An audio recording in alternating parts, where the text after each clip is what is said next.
Yeah. Again, what do we do for cold opening? I'm running out of ideas. The thing is, we just keep watching so much boring shit. There is no idea. There is no good cold open. Everything's boring, Everything. including the movie we're going to talk Yeah. about tonight.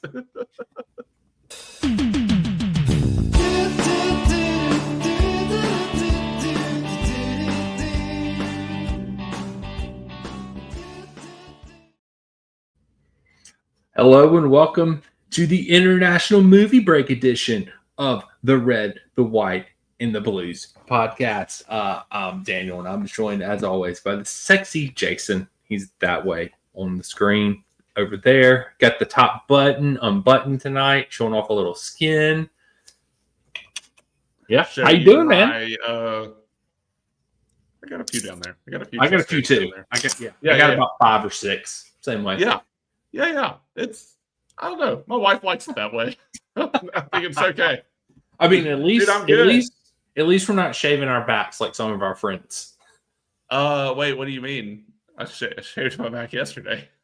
No, I'm just kidding. Daniel, I'm good. How are you? I'm great. Until I watched the movie this morning, I was having a great day. I love that you watched the movie the morning. We had a whole week.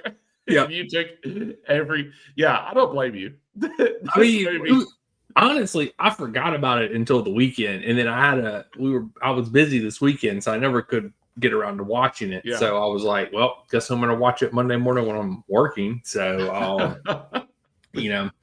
But yeah, it is. So if you're new here. This is the international break. So despite there actually being some Chelsea news this week, we could probably make a podcast out of Chelsea news. Shout out England for winning today. Reece James, player of the match, got a goal. Tommy T, 2-0 now as an England manager. We could talk about Bowley and his comments. We could talk about the stadium. But we're not going to do that. Yeah. But we're not going to do that. We're going to bore you and talk to you about this movie called Playing for Keeps. And this was by far, I will say this, I think we had been pretty good on our movie picks for this show, for these special episodes. We hadn't had a bad movie yet. But we've shit the bed on this one. I apologize to any of our followers or listeners. The wheel did it. Yeah. That's true. We don't take any responsibility. It wasn't us. It wasn't us. I guess indirectly we put it on the wheel. Yeah. And we were sort of low-key both sort of excited about a rom-com. Oh my God. Because it was a change of pace. But this was not. Look who's in it though. You got Jessica Biel. You've got Gerard Butler. You got Dennis Quaid. Catherine Zeta-Jones. Uma Thurman. What is happening? Like, for some reason, Uma Thurman's in this movie. I haven't figured out why yet. Somebody called in every favor they had on this film. Yeah, and it was. Yeah, so I mean, like, it's one of those things. Like, we were excited, and then we both watched the movie, and our reactions were pretty much the same. So, if any listener out there took our advice to watch this movie, we humbly apologize that you had to sit through an hour and 45 minutes of this, because I didn't think it was ever going to end. Do not watch this film. Yeah, do not. Do you want to start out with your synopsis of the movie like you always do, Jason, or do you just want to get into it? Let me run this movie down. Okay. It's not hard. Spoiler alerts. If you haven't watched this movie and want to, turn off now. We do have spoiler alerts in this. In fact, you want to listen to this instead of watching the movie. Hopefully this is more entertaining than the movie. That's all I'm going to say. Exactly. Hopefully we can bring some fun to this. Okay. All right. This movie is called Playing for Keeps. I think it actually was under some different titles in other countries. I'm just going to read the synopsis, like one of the official synopses of the film itself, because I find this very hilarious. It's written by someone who doesn't watch sports. Okay. A former sports star who's fallen on hard times starts coaching his son's soccer team in an attempt to get his life together. Yes, because that's what men do when they need to get their life together. Yes. Coach a soccer team. This movie is essentially that, although that makes it sound better. Although, why not just call him a former professional soccer star? Like, he is well-known soccer star in the world. Mm-hmm. He played, according to the movie, he played for Celtic. Yep. He played for Scotland. Yep. And he played for Liverpool. Yep. Movie he's recounting. Wait, don't. He also played in the MLS, Jason. Oh, don't forget that. Yes. Don't forget that league. I don't know what team he played for. Who did he play for? I don't know. I don't remember. I just know that they said he played in the MLS, and I was like, "Oh my god!" Okay. Well, there's plenty to talk about behind the scenes of this film, which we'll get into at some point. But that's basically it. They show this montage, like this really horrible montage of Gerard Butler supposedly scoring some goals in some really big games for all of these clubs. Yep. And then he is like definitely superimposed in there. Like Forrest Gump did the same thing. Like in 1994. No. Oh, I'm sorry. Gump. He actually was there. I'm sorry. Yes, thank you, Jason. It is done better in 1994 than it ever was done in this film in 2012. Like, that's how bad Gerard Butler playing for these teams and being superimposed into footage actually is. And then it's like, oh no, he's down. His leg is bad. And then his career comes to the end at age 36. Yeah. And that's it. Like, if you want to watch like what an aging soccer star does and goes through, go watch Ted Lasso and see what happens to Roy Kent. Mm-hmm. And watch his journey. And that is much better. Infinitely better than what you're about to hear and see if you're glutton for punishment. But so anyway, you find out that he now has no money. Dude is like hawking his jerseys and stuff.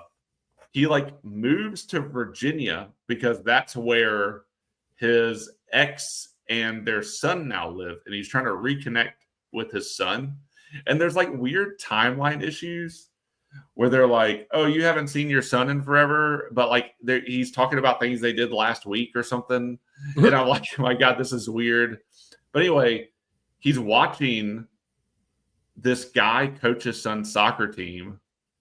And the guy's just on the phone the whole time. Like as he's taking his son to practice, he's watching this guy. And the guy's on the phone. He's like, kick it with your toes. Really dig in. Kick it with your toes. And he's like, on a call. And then he goes to a couple of these and gets fed up enough to step in and help the kids start to shoot. Yeah. And then every single woman in this movie, everyone falls in love with them. He wants to sleep with them. They're horny, Jason. Just put it out. You're right. These are a bunch of middle-aged horny women. One is going through a divorce. She cries at him all the time, and then that eventually works. One of them tries to help him build a career into sportscasting because he makes this tape that floats around, and that works. Yeah. And then poor Uma Thurman. Uma Thurman got shot down. Gerard Butler is a great guy. He said he would not sleep with. He's kind of become friends with the lady's husband. That dude's into some shady shit. You never find out what happens. That dude's a douchebag. Yeah. But Uma Thurman, he tells Dennis Quaid, Uma Thurman and Dennis Quaid are married in this. And he tells Dennis Quaid's like, look, my friends should not sleep with my wife. Duh. And so anyway, Uma Thurman tries to seduce him and he resists. But the other guy, Dennis Quaid, always has his wife followed. Anyway, we'll have to talk about that later. But needless to say, that's the movie. And he's trying to reconnect with his son. He's falling back in love with Jessica Biel, or he never fell out of love. I don't know. They have like a will they, won't they, but she's about to get married. And that's it. That's the movie. And he coaches the soccer team. And stakes are crazy low. Like, there's no drama at all. None. They were just in the championship game at the end of the movie. It's like, oh my God, when did that happen? How did you get to the championship? they literally show like some of the kids' soccer matches. Yeah. And then like you don't even know the other team scored, but you know they did because they show it on the thing. And then everybody like is like, yay, we won. And then like they just rush home. It's like nobody wants to hang out and enjoy the win and like celebrate, or like the team doesn't go out to eat at all. Yeah. The team doesn't like celebrate together. My first gripe about this movie. Oh, okay. This is the first gripe about this movie, is the fact that they won the championship and they didn't even go to freaking Pizza Hut. Did they not learn anything from the 90s sports movies? You always go to Pizza Hut after you win the championship. They just went home. They win the championship. No trophies. Just there was no celebrate. There was literally like, all right, we came here to do what we did, and we got to get home. We got to go now. And everybody just had that mentality, and they all left. They just went everywhere. I didn't understand. You win the championship, you get a trophy or something. You go to Pizza Hut, you get some ice cream, you do something. Not in this film. We're just gonna go home. We're just going to the house, dude. Like every game was like that. Yeah. It was like, hey, we got to get to practice. This is really important. And then they get there, they play the game, and then they all just disperse. Yeah, let's go home. Yep. Just go home. I don't know. It was wild, man. It was really wild. There's like a joke about, because he lives in the guest house of this guy named Param. Yep. Who is Indian, which matters for it does. It does matter later. That comes up. That is a gripe when people are like, and he was Indian, and then it never mattered. Anyway, there's a great James Acaster joke about that. But Param lives in this big house, and Gerard Butler is renting the guest house. So these women keep showing up to the big house, and they're like, "Oh wow, what's such a big house?" And he's like, "No, I'm in the guest house." So Uma Thurman, when she tries to seduce him, is actually like just laying half naked in Param's bed. Yeah, and he has to like distract Param.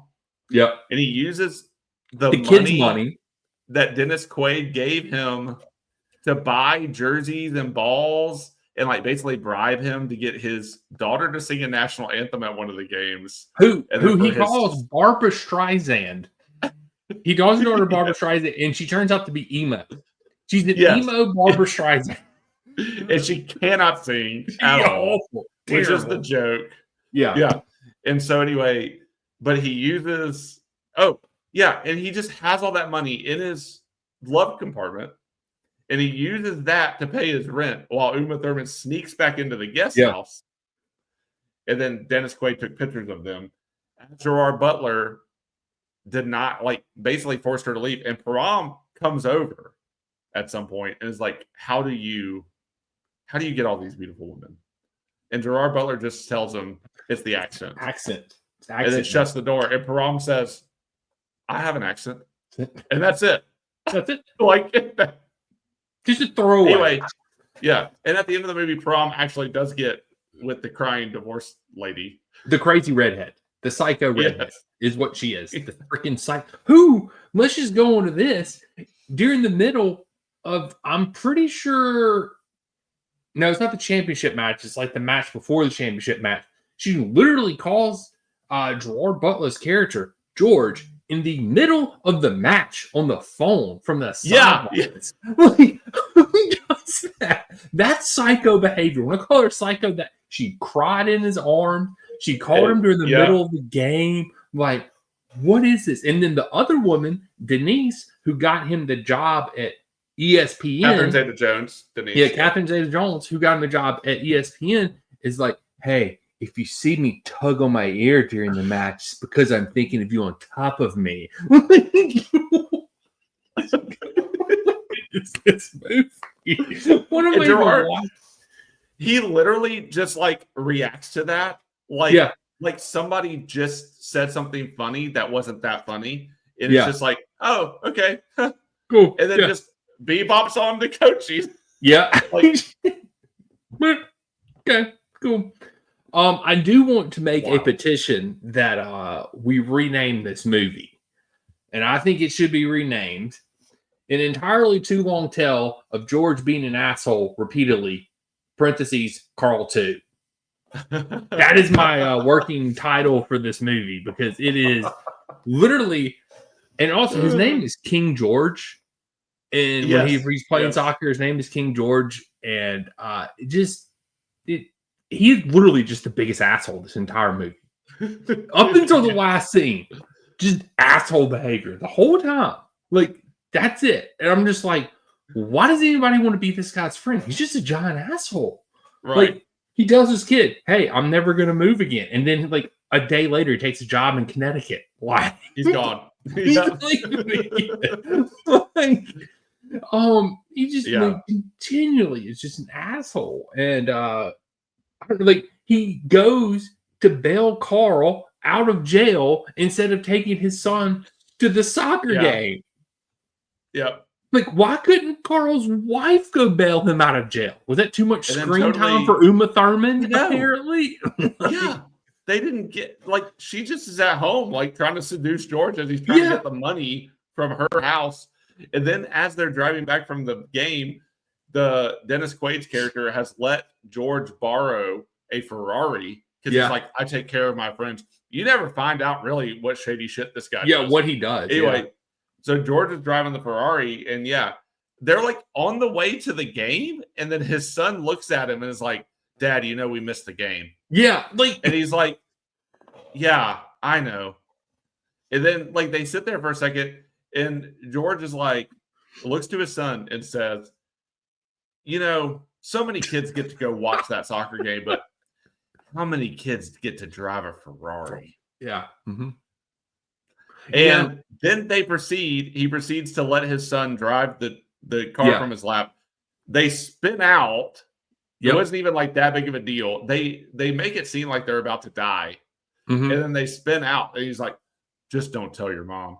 Yeah. And then like later on later on, it did feel like a TV show in some weird way. Oh God. And then like later on in the movie, you find out that his son, the mom is talking to Jessica Biel is the mom. Jessica Biel is talking to George, and he's like, oh, she says, oh, like letting your son drive a Ferrari. He's like, my son has a big mouth. Yeah. And then it's like, what? You know, I was praying that he would wreck that car because I hated Carl so much in this movie. I know. Like, Carl Dennis Quaid. Yeah. Carl, aka Dennis Quaid, one of my most hated people in movies ever now. Yeah. He is on the villain list now because that dude is just a straight asshole in this movie. Hey, I have some fun trivia though. So Carl, the guy who has bribed Gerard Butler, Carl gets George to come to a party so he can like show George off as this international soccer player to all of his friends. And there's like government people there, and there's like business people there, and there's like all these people there, and you just hear him go, oh, the government guy's about to leave. I got to go say hey. And that leaves Gerard Butler and Uma Thurman to kind of talk, whatever. But anyway, there is a story that Gerard Butler tells about how he's like in the locker room and the Queen of England came up to him and said, and like while he was naked and like looked him up and down. Yeah. Yes. And he was like, sorry, I'm naked. And she's like, oh, don't be, tell some story. Apparently that story is actually true according to IMDb trivia. But apparently that story is actually true. It just happened to a Spanish player in Spain with the Queen of Spain. Oh, they just borrowed from the Spanish. Okay. Yes. Okay. Yes. Supposedly. Supposedly. Yeah. So I mean, like, let's just say this: the one saving grace for this movie, and the only saving grace for this movie, was the fact that Jessica Biel was in this movie. I have had a crush on Jessica Biel since the Seventh Heaven days. Back in the day. Yep. Yeah. So Jessica Biel being in this movie, I was okay with. Yeah. And that was the only saving grace to this movie because she was there. Yeah. She was amazing. I'll also say Roger Ebert. Yeah, Jessica Biel plays the mom. Yes. I will also say Roger Ebert completely agrees with you. He said, of course he does. He said Jessica Biel was like the best thing about her acting was incredible. Yeah. And she stole every scene. And he gave it a 2-star review. I mean, I wouldn't say her acting was incredible. I mean, but it wasn't really that hard to outperform everybody else in this movie because of how terrible they acted. So she was definitely the best thing on the screen to look at, also, because it's Jessica Biel. So, but it was, If it sounds like we're confused about the movie, is because the movie itself is confused. Yes. Like, is it this kind of like redemption story about the dad? Is it like a reconciliation story? Because spoilers, him and Jessica Biel get back together. She dumps her fiance. Yeah. 2 weeks before the wedding. Yeah.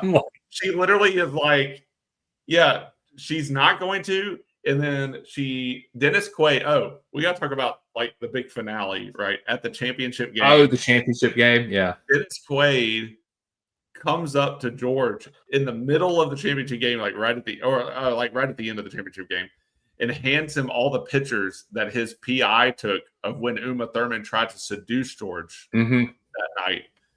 And he throws them at George, and they just start pushing each other, fighting. The game ends while George and Carl are fighting on the ground. Not even a good fight, by the way. Yeah. And then the kids win the game, win the championship. Doesn't even see it. Yeah, he doesn't see it. And then the kids see them two on the ground and just go, dog pile. And then they dog pile. And then that's it. And then they go home. They go home. And then Jessica Biel, George had just convinced Jessica Biel to basically dump the dude because he walked in on her while she was trying on wedding dresses. Yeah. Which, okay, I have a beef with this. She's talking about like George calls her one day, and her and George have been flirting again, kind of reconnecting. And they'll say things to each other like, do you remember when we rented that house in Italy? In Tuscany. And like, you're just like, oh my God, like so on the nose, whatever. Yeah. Get cringe. But anyway, she like is then like flirting with him, doing the emotional thing with George. She gets a call from George, and her fiance is like, who's that? And she's like, oh, it's my mom. Last minute invitations, Yeah. Girl is trying on wedding dresses by herself. Yeah. Where's her bridesmaids? Like, George has just gotten back from Bristol, Connecticut, trying out for ESPN, says he's got the job. And then, like, he gets back, calls the house. Jessica Biel's fiance answers and is like, oh, yeah, she's trying on wedding dresses. She'll be back soon. Like, it's a daily chore. Like, she went out grocery shopping. Yeah, she's going trying on wedding dresses. It's not even like, it's like a higher end place, like where people are like, it's like the say yes to the dress kind of shit, And she's by herself, and he just shows up. He just knows magically well, I guess there's not that many in these small towns, Virginia towns. Yeah, can't be that many bridesmaids places. So he just shows up at the right one, busts in on her, like literally walks through the thing. Yeah. She has a mental breakdown in the car. He goes into the car and it's like, I can't. I just got to thinking about that time in Italy because they keep talking about Italy. I got to think about that time in Italy, and I just thought, I would love my kid and my wife to be there. I'd love my family to be there with me. Yeah. She basically convinces him, right? She goes home, and the dad's like, or the fiance's like, hey, we really got to go. They're going to the championship game. They keep alluding to where they need to go. They're going to the championship game. So the game is happening. All that shit with Carl goes down.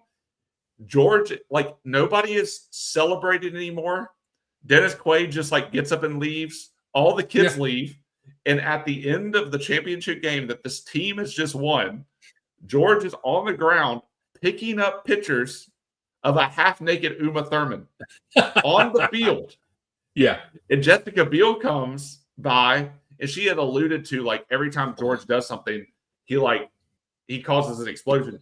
And she sees half-naked Uma Thurman, and she just goes, and in the midst of all this, George has not tried to defend himself and say, I never slept with her. This isn't happening. He just lets Dennis Quaid think it, and then he lets Jessica Biel think it. Yeah. That's because he already slept with 2 other moms, though. I mean, I know, but like, I get your point. At least that was consensual. Like, you know what I mean? Yeah. Like, those other women didn't have husbands that are hunting them down. Like, I mean, like he didn't do anything. Tell her everything. Right. He's like, it would have been even funnier if he was like, I only slept with 2. I did not sleep with this one. I only slept with 2 of them, not 3. I only slept with 2 of the moms. I only slept with 2 of them, not 3. Yeah, I mean, like that was my whole thing. Is like that. I made a reference in the blog that'll come out tomorrow about it. I was like, should have set the over under at 4 of how many soccer moms George sleeps with here in this movie. I mean, seriously. I mean, he is crazy. But but he goes to leave to Connecticut after telling his son he'll never leave him. He goes to leave to go to Connecticut and have a change of heart as he's driving next to a train. Turns around, just shows back up in the yard, and Jessica Biel by this point is just like crying out the window, and her fiance is like, "Do you still love him? Tell me. I've been in this relationship with you for 3 years. I think I deserve the truth." And she's like, "I've never stopped loving him." Yeah. And then that's the end of that scene. George shows back up just in the yard, starts playing soccer with his son, who's still in the yard. Yeah. Like after George has left for several hours, son's still in the yard. This is where he left him. He shows back up, and Jessica Biel comes out, and she's like, "Yeah, I've canceled the wedding." Yeah. And they just start playing soccer. And they start playing soccer, and they're back together. That end of the movie. Like, there's a crane shot that lifts up over the yard. Yeah. That's it. Just, oh, man. Oh, it is so just like it couldn't, like, normally rom-coms, like a good rom-com is going to give you a good bit of laughs, and you know you're going to get the cheesy romantic ending, which you don't mind because you've got some good laughs throughout the movie. Hence the name rom-com. No laughs in this movie. I had to make up my own like synopsis in my head of what was going on. So, for instance, Jason, one thing I've made up about this movie is that when at one point in time, George and Jessica Biel, Gerard Butler, Jessica Biel, are sitting down and they're having crabs. And George says that she has crabs on her lips. And my response to that is, well, duh, she's going to have crabs on her lips if she puts her lips around George's King George.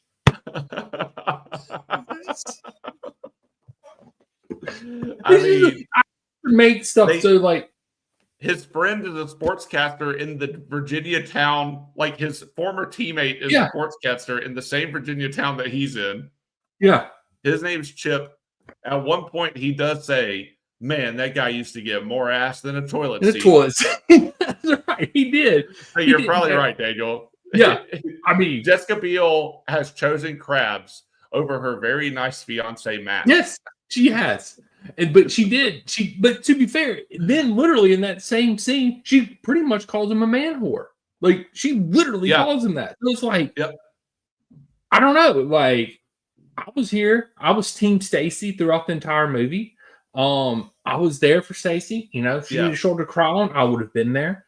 But, you know, she somehow went with this big ass soldier. George. I just don't understand. I don't get it. It's stupid. But whatever. There's like a scene, I can't quite remember it, but like they're talking about like the son is like, I've decided I'm not going to call Matt dad. You know? Yeah. And they basically are like, I don't know. It kind of ends with like, well, he doesn't really deserve it anyway or something. Yeah. Like, they don't say it in those terms, but you kind of get the point of like, well, you know, he should get over it. It's just like, which I'm not saying anything. I'm not saying anything about that. I'm just saying like, they kind of make Matt out to be this dude that just isn't likable. And at the end of the day, he just fell in love with the wrong lady because Jessica Biel never stopped falling out of love. Never fell out of love with Gerard Butler. Never fell out of love. There was also the scene out of love with Italy where they had a chance to save the movie. I thought, Jason, there was a chance to save this movie when Gerard Butler and his son were playing soccer in the rain in the park, and he's out there practicing with the son, and Jessica Biel drives up. Now, they could have just gotten Jessica Biel to go out there and play soccer with them in the rain and maybe fell in the mud. I don't know. I'm just throwing out some stuff here. Yeah. Maybe, hypothetically speaking, Jessica Biel just trips over the ball and falls in the mud a little bit, and I don't know. Yeah. Maybe if that happened, the movie could have been one of them gets a pneumonia and dies. Particularly the kid. If the kid gets pneumonia and dies. Exactly. The stakes are so low in this. We're just hoping Jessica Biel falls in the mud. Yeah, that's where I'm at with this movie. Like, I wrote at one point, it's like, I think it was about halfway through the movie, I was like, this movie is so boring. And then again, at the end, when Carl goes, whenever we think the movie's about to end, the championship game is happening. They win the championship game, whatever's about to, there are, Jessica Biel, Gerard Butler on good terms. They're about to run away together with the kid, whatever. And then freaking Carl's got to come in and show the stupid picture. And then the movie goes another 15 minutes. Yeah. God damn it, Carl. What are you doing? You made this movie last longer than it should have. Yeah, I know. All you had to do was show them celebrating the championship game. You showed like Gerard Butler and then like his kid, and they're like, and then they just freeze frame as they all look lovingly at each other. And that's it. They've already reconciled. She's already said she's moving to Connecticut with him. You don't even have to show the whole she's going to break Matt's heart shit. Yeah. Carl was like literally absent from the movie for like 45 minutes before he just came back in. And just showed back up at the end. He went to jail. He gets out of jail, gone for 45 minutes, shows back up at the end of the movie, and then makes the movie another 15 minutes. Yeah. Wild. This movie it went on entirely way too long, man. Yeah. It kept going. Well, nothing happens. Yeah, exactly. Nothing happens. The stakes are so low here. Oh. Like, it's not a kid's sports movie. It's not a we're getting back together movie. It's not a, guy tries to get his life back together movie. It's like none of those. Anyway, apparently the director disowned this movie. As well he should. Yeah, said that between studio interference, he said there was like 13 producers and they all wanted a different movie. And he said apparently there was some not good things happening between him and Gerard Butler. And like between that, he was like not very happy with the movie at all. The movie wound up getting, I think it now has a 6% on Rotten Tomatoes. Sounds about right. I'm right there with them.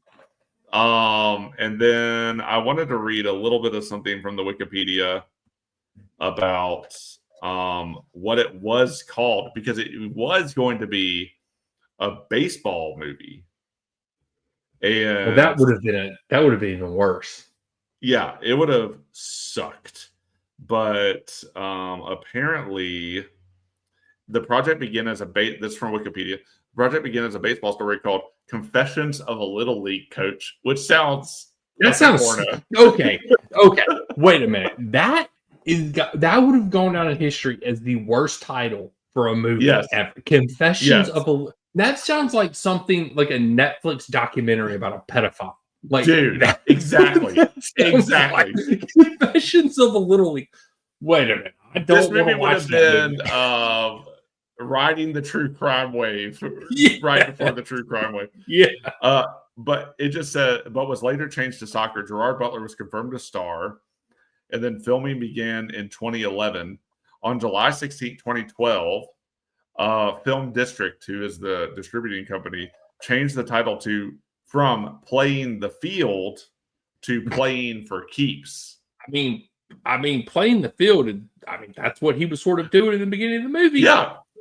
So the director later blamed the film's muddled focus on having 13 producers, each wanting a different movie, and also on bad marketing. So, yeah.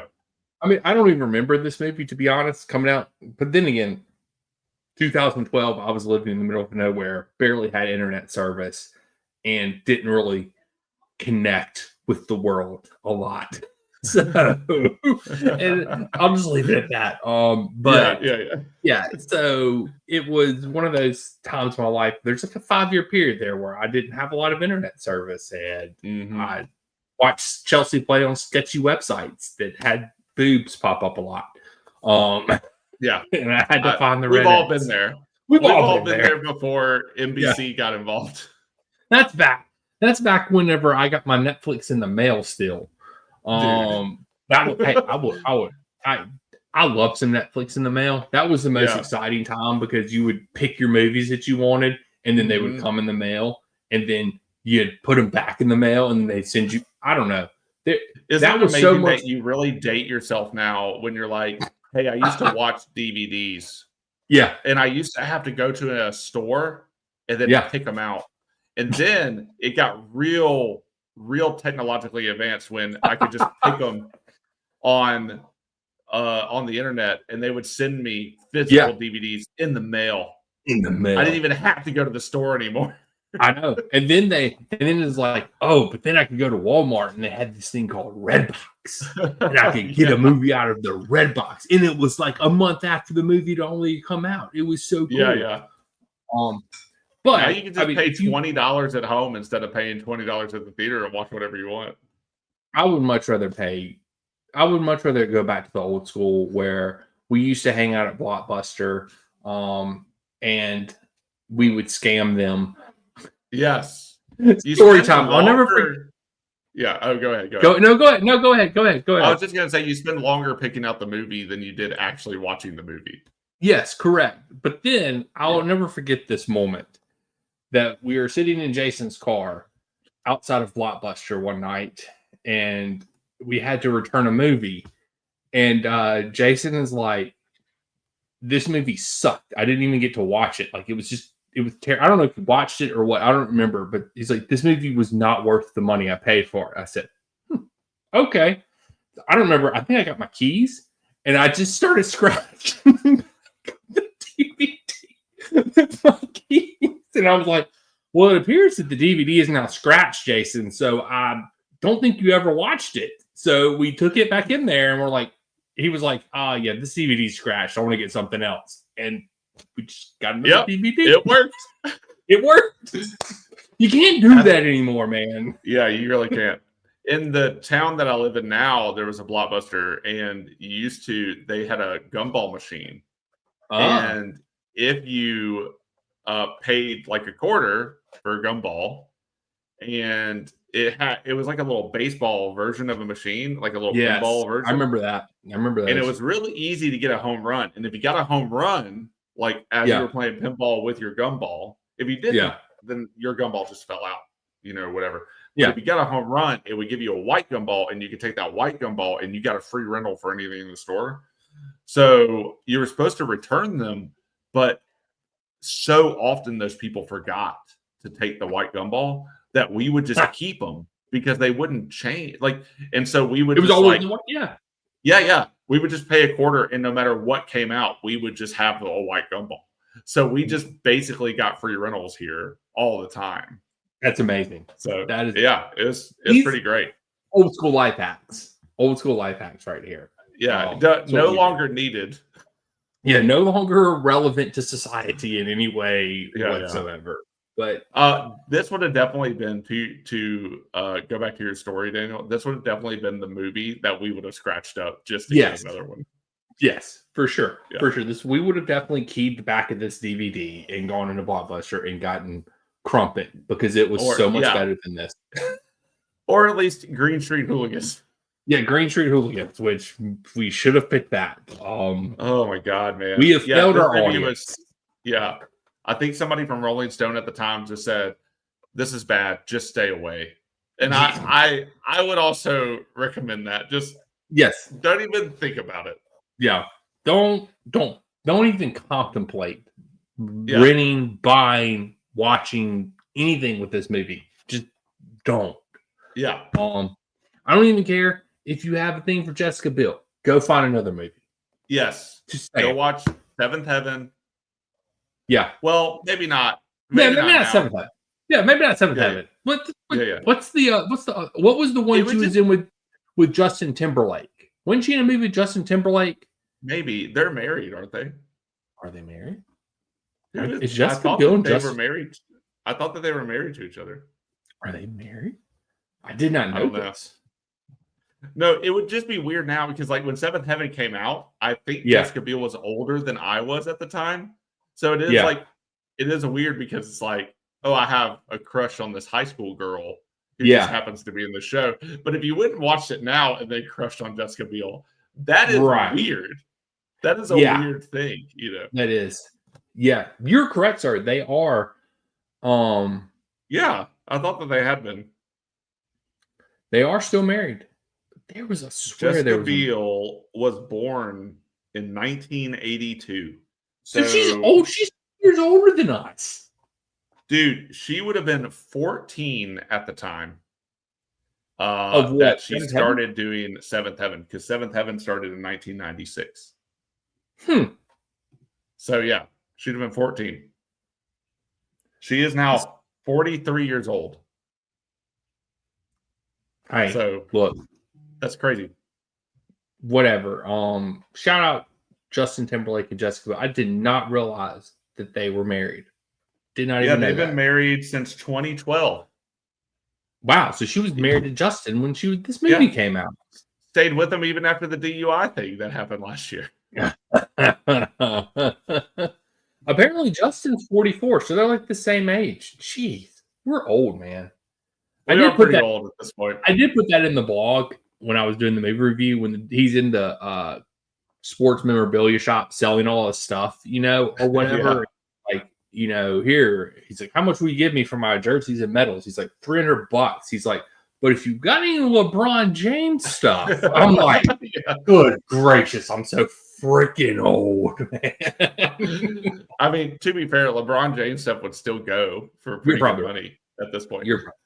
I hate, and just let this be known that this guy is an anti-LeBron James. I hate LeBron James with a passion. Cannot stand LeBron James. I think he's the biggest douchebag ever, and is not the best player in the NBA. Long live Jordan. Long live Kobe. Both better than LeBron James. I agree with both of those sentiments. Yes. Also, Tim Duncan too, because he was our high school hero. Man, I love that whole Spurs team. I love that entire team. Those were some fun nights watching the NBA Finals with the Spurs. Yes. And even though we hated Tony Parker. Jordan was my guy growing up, but like Daniel and I used to freaking watch the Spurs, man. Like we loved the Spurs. We did. Those were some fun times. Tune in I would like to see them remake this movie though in different sports. Yeah, just keep it going. Just continue to remake it. Just do more sports. A different sport every time. Yes. Just pick the actresses of the day, make them thirsty. Yeah. See only don't let the guy win out, because this George actually is a big jerk in this. He really is.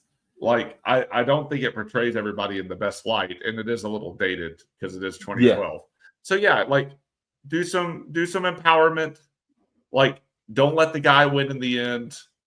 Like, let him just be an asshole, and then he just becomes a bartender or something in the town. He stays with his son, becomes a bartender, doesn't get Jessica Biel. Come on. Yeah, to be fair, he did have a bar, and apparently it went out of business because of the economy. That's true. So he could just have a bar again, and it go out of business because of COVID. So dude, you can just insert it. Yeah, just insert COVID instead of economy. Yeah, just make it up to date. Just do it. Yeah, just make it up to date. So I don't know, but this movie, I guess. I feel like here's the thing about how whenever you rate stuff, like if you're doing we still do not have a rating system. We've done like 10 of these episodes. Every time we get on here, we're like, let's rate the movie. What are we going to rate it? I don't know, because we don't have a rating system yet. But I do feel like whenever you have a rating system, you can never give something like, say you're doing out of 5. Nothing will ever be a 5.0. Like personally to you, it might be a 5.0 because you just love that movie or whatever it is that you're rating. Yeah. But in reality, there are no 5s because nothing can be completely perfect. So with that said, I do not think that the opposite applies to that. I do think there can be a 0. There can be complete dog shit. Yes. There can be something that is just so bad and that it just deserves no rating at all. And I feel like that's what this movie deserves. No balls, no stars, nothing. Oh, maybe I'll give them 0.5 just because Jessica Biel is in the movie. That would be it. Yeah. Just 0.5. This movie gets a 0.5, whatever scale you're using, strictly based off of Jessica Biel. That's it. We'll call it the Jessica Biel effect. There you go. I love it. I love it. The Jessica Biel effect. Yeah. I love it. Jessica Biel, super subbed her way into our hearts. Super subbed her way. Dude, I did just ask Al if Al could come up with a clever rating. Do you want to hear? Yeah, let's hear what Al has to say. Let's hear what Al. In lieu of, I totally agree with you. I don't think this movie deserves to be talked about in any terms of any good rating, and Jessica Biel deserves all the rating. Yes, this is strictly a Jessica Biel rating. Actually, I would say, I have crushed on Uma Thurman back in the day. You did back when Kill Bill was out. I remember those days. Yeah, Uma Thurman, gorgeous in this movie. Like really, also really great actress in the movie. So much that when my wife and I were watching it, she just looked at me and was like, "How did they get Uma Thurman in this? Because she is good." I would also say, oh, sorry, go ahead. No, go ahead. Finish your thought. I'll look it up while Okay. I was just gonna say I have never really crushed on Catherine Zeta-Jones. I found her absolutely charming in this film. Yeah. I thought that she did a pretty good job. And she used Gerard Butler just to get she wanted a booty call. She wanted Gerard Butler's penis. I'm just gonna say it. That's all she wanted. I was actually skeptical that the ESPN thing was even real because I thought she literally was just wanted to get Gerard Butler in bed. That's all I thought. But she came through. She did. That's what she said. She came through. Somebody came through, Jason. Oh. Catherine Zeta. Tug on that ear during soccer matches, you horny devil. But anyway, dirty girl. Yeah, I know, right? God, this is weird. What a weird film. But she did get him the interview at ESPN. She did. She took him to the studio to like make the tape for him, and then proceeded to totally be like, "Hey, we're doing this." Yeah, they did it right in the studio. They did it. Where? I was trying to see the Crazy Redhead's name because she's been in several things as well. I just don't think she's as well known of a name as the other lady. Oh, just kidding. It's Judy Greer is the Crazy Redhead lady's name.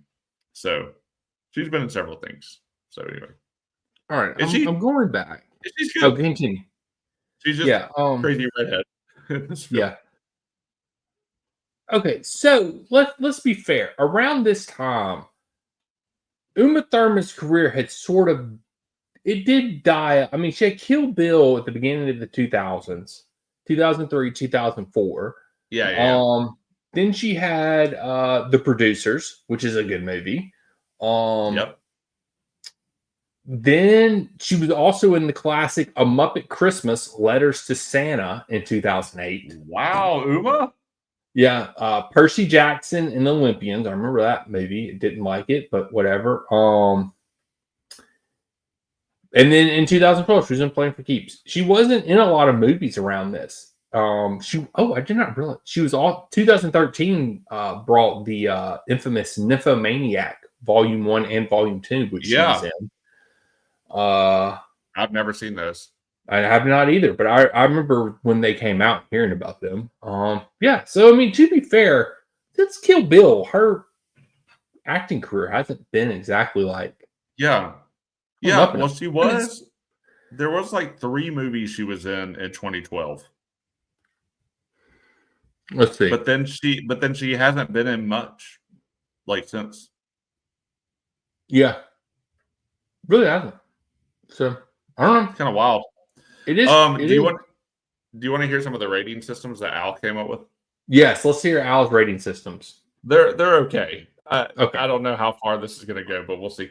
The VAR review system rates movies from clearly offside to goal stands. Clearly offside, needs a VAR review, controversial call, clean tackle, goal stands. That's the top. Then there's the trophy cabinet. Sunday League Cup, barely worth mentioning. FA Cup, solid but not exceptional. Europa League, very good. Champions League, excellent. World Cup winner, masterpiece. Okay, that's cheesy, but not bad, honestly. Yeah. Not bad. I will give them that. I think all of these are like decent jumping off points. Yeah. Okay, this one is pretty funny. The Manager's Fate. Stacked by Christmas, terrible film. Fighting relegation, poor.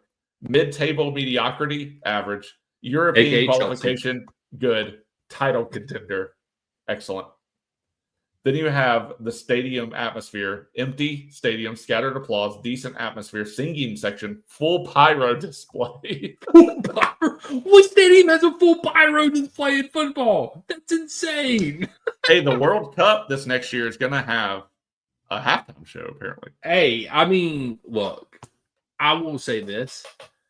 Halftime shows at football matches are even dumber than halftime shows at the Super Bowl. Like, look, quit trying to freaking Americanize football. Like, we get it. Like, it's part, like, it has been ingrained in us since I watched Michael Jackson perform at the halftime Super Bowl of the Dallas Cowboys versus the the Bills.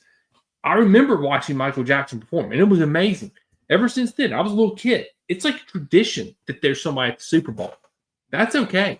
But don't bring that American bullshit into football. I'm sorry. Just don't do it. I don't like it. They've started doing that at Champions League match or the Champions League championship too, where they have I don't want it. I just want my normal 20-minute halftime. Let me listen to Carragher spout some bullshit or Tim Howard say some dumb shit. Like, that's all I want. I just want that. Man. And then I want to go back to football. I don't want somebody saying. I would rather have Tim Howard than a halftime show. Yeah, thank you. Thank you. Good job, American goalkeeper Tim Howard. But dude, not my favorite sportscaster. I'll tell you that. Yeah. No. There's this last one that is the transfer fee rating. Free transfer, not worth your time. Loan deal, decent fee, club record signing. Or the top one, Mbappe money. Mbappe. Well, let's back up. Alan needs to be correct on that. That movie was so Mbappe money. Mbappe did not go for that much money. To be fair, I know. Al can't get them all right. I think Al was just going for some alliteration. Mbappe money does sound nice, though. Mbappe. That movie was Mbappe money. That movie was so Mbappe money. Oh man. But I think that don't go watch the movie. That's what we're trying to tell you. Do not watch this movie. That's it. The blog will be up in the morning. Next week, was a rating, clearly offside, Sunday League Cup, sacked by Christmas, empty stadium, free transfer, not worth your time. Yeah, it's not worth it at all. We will be back next week with a episode on Monday where we will. Oh, that's our AI episode. We're having a special AI episode where Jason and me are asking the various AIs around the interwebs their opinions about how Chelsea will finish the season. So tune in for that. We will be giving our own opinion. That's right. Well, I've already done Ellie's. You've already done some? Okay. Yeah, remember, I told you that. Al wants to do it real time. Okay, well, I have Ellie's ready to go. So Ellie is ready to go with her season previews with their previews for the rest of the season. Al will have his. Jason and me will also, I'm assuming, give our opinions about it as well. We will also be predicting the Tottenham match, which we will then be watching together on Thursday, and then possibly recording a podcast on Jason's couch, which is my favorite spot to record a podcast at these days. I don't know. Yeah. There's just something about it. It's gonna be so good. That next week, double episode upload. And then I don't know what we're going to talk about that next Monday, but we'll figure something out. We'll figure it out. We'll figure it out. But yeah, I guess Jason, tell these people where. Oh, do you have anything else you want to add about the movie or anything else before we get into the finale of the episode? No, I asked Al to do something with balls, a rating system with balls, and then make it a little risque. And yeah. So anyway, I think this will be a little after hours. I'll tell Daniel. We'll talk about this. We'll talk about it off air before we bring that rating system. Let's just say Al went all the way. That a boy, Al. Way to go, Al. Yeah. Yeah. Good job, Al. Anyway. I can safely say that Daniel and I are on all the platforms, yes. And we're not showing you our feet, and we're not showing you anything else. Just some good, plain, wholesome match reviews, beefing with other Chelsea fans, commentary on the games, good, clean, wholesome fun on Instagram, Substack, and Twitter. And you can find us on all of those platforms at Red White Blues FC. That's right. And you can also listen to us on Spotify or Apple or wherever you listen to your podcasts at these days, except for Amazon. And you can also watch us on YouTube, and we're there. Like, subscribe, follow, bell, clicky, whatever the hell you're supposed to do on there. But yeah, I guess until next week, we'll catch you guys and gals on the flip side. Yeah. And to all of you wannabe soccer coaches after that review, real life doesn't work like this movie, okay? So I'm just saying, don't get into coaching kid soccer for the moms. You're there to win championships. Flippity floppity.